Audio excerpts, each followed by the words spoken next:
Bagaimana kabarnya anak-anak pada pagi hari ini? Alhamdulillah. Semoga kalian dalam lindungan Allah Subhanahu wa taala dan semoga kalian dalam keadaan sehat walafiat sehingga kalian dapat mengikuti pembelajaran ini dengan baik. Oke, anak-anakku semuanya, pada kesempatan pagi hari ini kita berjumpa lagi bersama saya, Ibu Siti Munifah dalam mata pelajaran Sejarah Kebudayaan Islam untuk kelas 9. Pada kesempatan pagi hari ini, kita nanti akan membahas mengenai masuknya Islam ke Indonesia. Namun, sebelum kita mulai ke materi pembelajaran, mari kita berdoa terlebih dahulu agar kita dimudahkan oleh Allah Subhanahu wa taala dalam pembelajaran ini. Berdoa mulai. Bismillahirrahmanirrahim.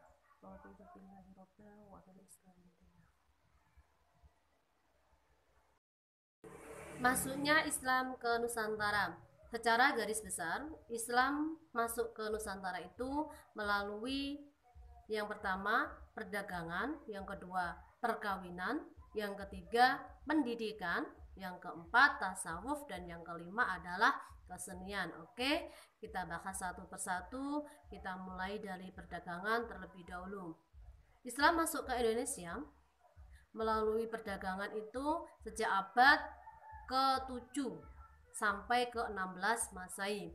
Banyak saudagar atau pedagang muslim dari Persia, Arab Saudi yang datang ke Indonesia dengan bertujuan untuk berdagang dan sekaligus untuk menyebarkan agama Islam.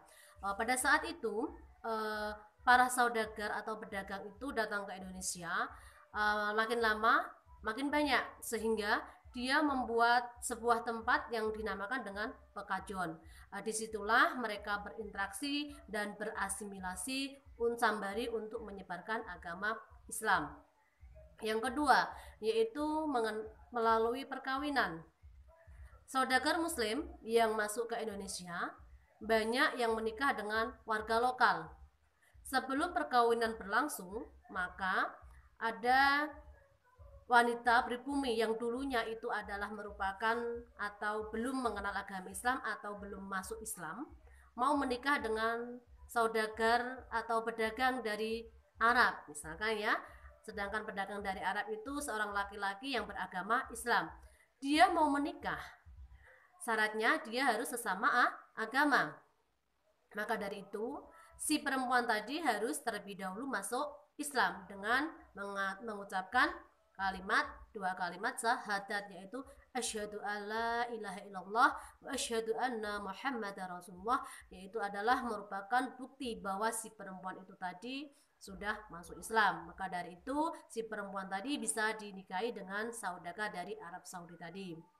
Sehingga makin lama penduduk lokal atau penduduk Indonesia itu banyak yang mengenal dengan ajaran Islam. Oke, yang ketiga yaitu pendidikan. Penyebaran ajaran Islam melalui pendidikan dilakukan setelah terbentuknya masyarakat muslim pribumi. Pendidikan diselenggarakan oleh guru agama, kiai, serta ulama.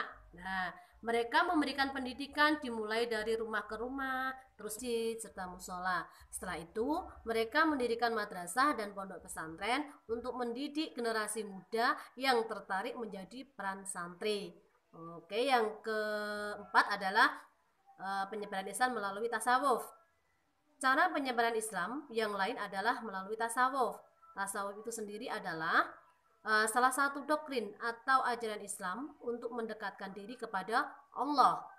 Ajaran ini memudahkan orang yang telah mempunyai dasar ketuhanan lain untuk mengerti dan menerima ajaran Islam. Ajaran tasawuf banyak dijumpai dalam cerita babat, hikayat masyarakat setempat. Beberapa tokoh penyebar tasawuf yang terkenal adalah Syekh Hamzah Fansyuri, yang kedua Syekh Samsudin, yang ketiga Syekh Samad, dan yang keempat adalah Syekh Nuruddin Ar-Raniri. Yang kelima adalah penyebaran Islam melalui kesenian. Penyebaran agama Islam di Indonesia terlihat pada dalam kesenian Islam seperti peninggalan seni bangunan, seni pahat, seni musik, dan seni sastra. Hasil-hasil seni ini dapat pula dilihat pada bangunan masjid di Aceh, masjid kuno di Aceh, yaitu terus masjid di Demak, masjid Cirebon, dan Banten. Kesenian adalah salah satu unsur kebudayaan, sehingga kesenian mengambil peran penting dalam titik penyebaran Islam melalui budaya. Berdasarkan bukti-bukti yang ada, Islam pertama kali masuk ke Indonesia pada abad ke-7 Masehi atau abad ke-1 Hijriah. Masuknya Islam ke Indonesia dari Arab melalui dua jalur.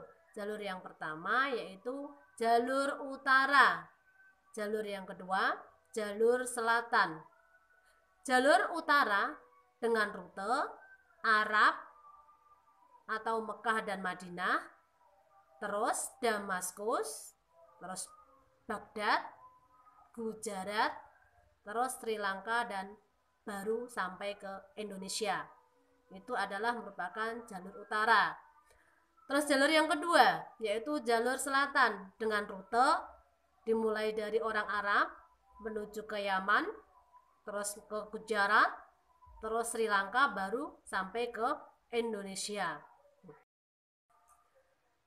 Masuk dan berkembangnya agama Islam di Indonesia adalah peranan para pedagang, khususnya para pedagang Islam dari Arab, Persia, dan Gujarat atau India. Mereka datang ke daerah-daerah ke Indonesia untuk berdagang sekaligus menyebarkan agama Islam. Dari interaksi yang terjadi antara para pedagang Muslim dengan penduduk setempat, agama Islam kemudian berkembang sampai berdirinya sebuah kerajaan. Kerajaan Samudra Pasai adalah kerajaan Islam pertama di Indonesia. Jadi kerajaan Samudra Pasai merupakan kerajaan pertama kali yang ada di Indonesia. Pada saat itu Pasai menjadi pusat perdagangan yang banyak disinggahi para pedagang dari berbagai negara, termasuk para pedagang Islam dari Gujarat dan Persia.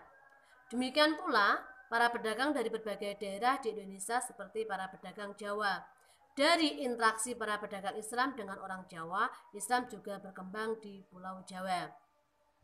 Perkembangan Islam di Pulau Jawa terjadi sangat cepat seiring dengan semakin lemahnya kerajaan Majapahit. Komunitas Muslim di Jawa kemudian mendirikan kerajaan Islam pertama di Pulau Jawa, yaitu Kerajaan Demak. Kerajaan Demak merupakan kerajaan pertama kali yang ada di Pulau Jawa. Dalam perkembangannya, Kerajaan Demak tumbuh menjadi pusat penyebaran agama Islam ke berbagai daerah di Indonesia. Faktor yang menyebabkan Islam mudah diterima oleh rakyat Indonesia dan berkembang dengan cepat. Yang pertama, syarat masuk Islam sangat mudah, yaitu dengan mengucapkan dua kalimat syahadat yang berbunyi asyhadu alla ilaha illallah wa asyhadu anna muhammadar rasulullah. Yang kedua, ajaran Islam tidak mengenal adanya kasta dan menganggap semua manusia mempunyai kedudukan yang sama di hadapan Allah. Jadi agama Islam itu tidak mengenal kasta, seorang tidak ditentukan oleh kaya dan miskinnya. Jadi antara kaya dan miskin itu adalah sama. Yang ketiga adalah upacara-upacara keagamaan dalam ajaran Islam sangat sederhana dan tidak harus mengeluarkan banyak biaya. Yang keempat, agama Islam yang menyebar di Indonesia disesuaikan dengan adat dan tradisi bangsa Indonesia.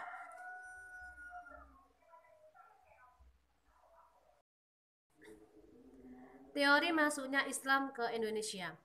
Ada 3 teori yang menjelaskan mengenai masuknya Islam ke Indonesia, yaitu yang pertama teori Gujarat atau India, yang kedua teori Persia, dan yang ketiga adalah Mekah.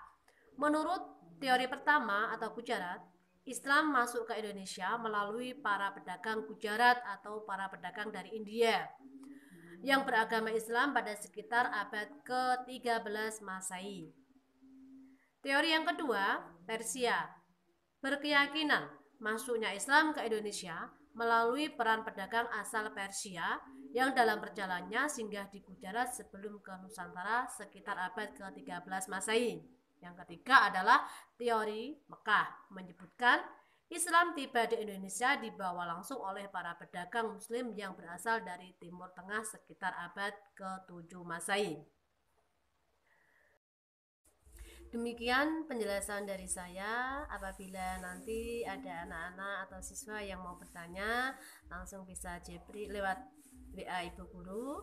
Dan saya akhiri dulu. Assalamualaikum warahmatullahi wabarakatuh.